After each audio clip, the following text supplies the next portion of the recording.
இயேசுவே உம்மை ஆராதிக்கின்றோம், எம் வாழ்வை உமக்கு அளிக்கின்றோம், உம்மை அன்பு செய்கின்றோம். இறைவா, நீர் எங்களை படைத்து எங்கள் மீது அளவு கடந்த அன்பை வைத்து நாங்கள் தவறும் போதும் உம்மை விட்டு விலகிச் செல்லும் பொழுதும் நீர் எங்களுக்கு இறைவாக்கினர்களை அனுப்பி, ஊழியர்களை அனுப்பி, சீடர்களை அனுப்பி எங்கள் வாழ்க்கையை நாங்கள் மாற்றிக்கொள்ள அழைப்பு விடுக்கின்றேன். அதனை உணர்ந்து நாங்கள் மனம் மாற்றம் பெற்றவர்களாக, ஆசீர்வாதம் பெற்றவர்களாக, எங்களோடு இருக்கின்ற சகோதர சகோதரிகளை அன்பு செய்கிற நபர்களாக, மற்றவர்களின் தேவைகளை உணர்ந்து வாழ்கின்ற மக்களாக இருக்க நீர் அழைப்பு விடுக்கின்றீர். நீர் கொடுக்கின்ற அனைத்து ஆசீர்வாதங்களையும் பெற்று நாங்கள் உம்முடைய வார்த்தையை கேட்டு அதன்படி நடக்க எங்களுக்கு அருள் தாரும். நீர் செய்கிற எல்லா நன்மைகளுக்கும் நாங்கள் உமக்கு நன்றி கூறுகிறோம், உம்மை ஆராதிக்கின்றோம்.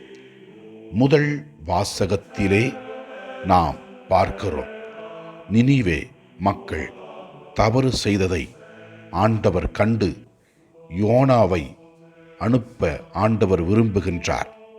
ஆனால் யோனா ஆண்டவர் சொன்னதை கேட்காமல் வேறு இடத்திற்கு செல்லுகிறார். எனவே ஆண்டவர் அவரை நினிவே மக்களிடம் அனுப்புகின்றார். இதோ ஆண்டவரின் அன்பை நாம் உணர்ந்து கொள்ள வேண்டும். நினிவேற்கு செல்வதற்கு முன்பாக இதோ பெரிய மீன் கடலில் யோனாவை மூழ்கிவிட்டது. ஆண்டவருடைய அருளால் வாழ்ந்து கொண்டிருக்கிற நாம் இறைவனுக்கு ஏற்றதை செய்ய முன் வருவோம். இறைவன் நம்மை ஆசீர்வதிப்பார். நற்செய்தி வாசகத்திலே உனக்கு அடுத்து இருப்பவர் யார் என்ற கேள்விக்கு இயேசு கிறிஸ்து பதில் கூறுகின்றார்.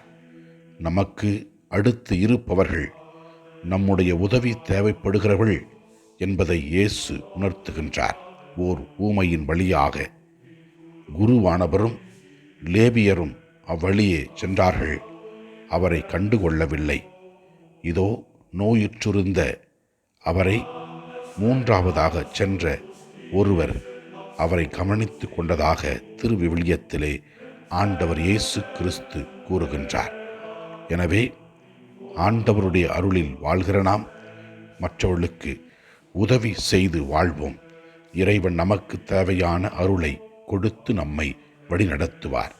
இறைவா, நாங்கள் உமக்கு ஏற்றவர்களாக நல்வாழ்க்கை வாழ வரம் தாரும். ஆண்டவரை நோக்கி ஜெபிப்போம்.